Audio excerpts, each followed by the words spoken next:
going to show you in this segment how to sew the grid easily. I know it sounds very, very simple, but we have come up with some little steps that make it very easy and very quick, because in all the patterns and all the things that you make, the actual texturizing of the fabric is what takes the time. So if we can take some time off that, then you can get to make more and more things and it becomes more fun. The first thing, of course, is here's my sample. This is Thomas Treasures fabric. We're always thankful to them for what they provide for us. And Texture Magic from Superior Threads, which is just pinned on here. I'm going to sew it on my trusty Bernina 440, which I really love. And this is set in an easy table, which if you have never seen it, it is a wonderful portable sewing cabinet that gets you the right height. If you don't have a lot of room to sew, this is really what you need.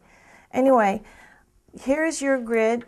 I'm going to do a grid on this, but I'm not going to mark it at all because most people don't know it, but in their accessory box, they have this. Everybody has this in their accessory box, but nobody knows what it is, especially me. When I first saw that, I thought, something I'll never use.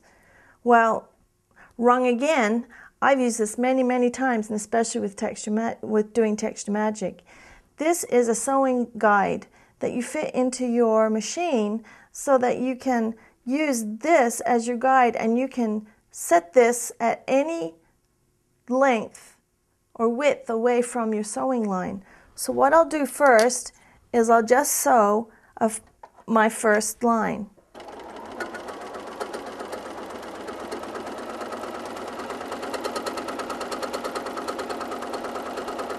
Now I have a darker thread in the bobbin so that when we're done we can see it. I sew with my needle down so that when I stop I can just open this and I can go to, I guess if I'm using it with or without the guide, if I want it just a foot apart, using this foot measurement apart, then needle down. That way I can go back and forward without having to cut my threads, without having to pull it through the back and then maybe take it out of the bobbin. So again, needle down. Now some machines have a pivot that you can just do that in one measurement. I stop 1 width of the foot difference and then I turn. And that's going to be exactly the measurement I want. Now you can tell this is a little bit wonky, but truly it's not going to matter a bit. Just so long as you have some sort of, so long as it's not really wide and really thin, narrow I guess is the word. So you can just go back and forth like this, stop, needle down. Okay, now what if I want to make this wider and it's on fabric that I don't want to be fooling around with, turning back and forward? Okay, I want a perfect inch. So using my ruler and the guide, there's a little hole back here at the back of the foot. If you have a guide in your accessory box, you have some place to attach it. And it may only attach to certain feet, but you have a place to attach it. So it just works by placing it through the hole like this. I'll put my 1 inch at the needle. I'll bring this out to 1 inch here. Now when I sew, the stitches are going to be exactly 1 inch apart. The rows are. Now this little screw back here, you tighten it to hold it steady. But this can always be moved up and down, so as you pull, if you pull something out and feed it back in, you can always put your project back in. Now I will tell you there is one warning with using this. For all the machines that have this little screw back here, don't screw it till it falls out because it takes about 2 hours to put back in.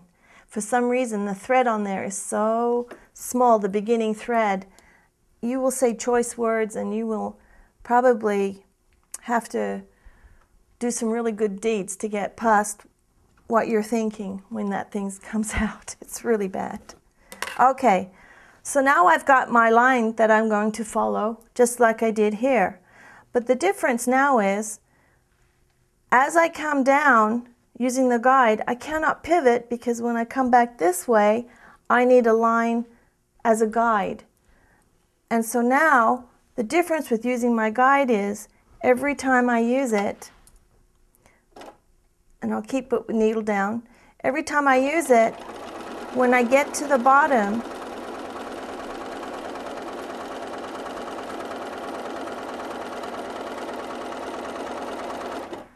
I'm then going to cut it and start again. That way, my guide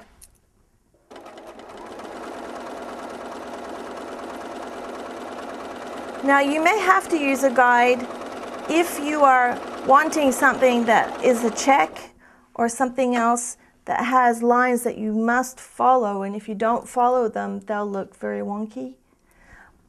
But to tell the truth, we sort of dispensed with this after we found that this was a really great thing to use.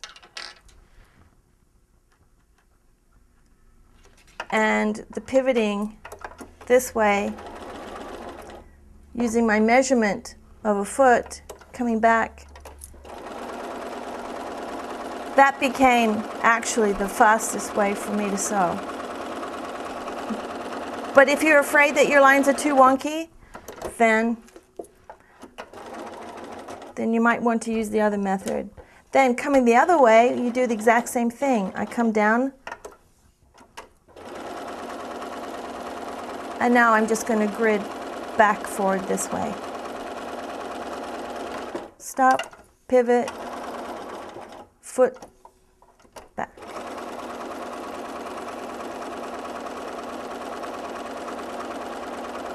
And this works even if you were going to do it diagonally.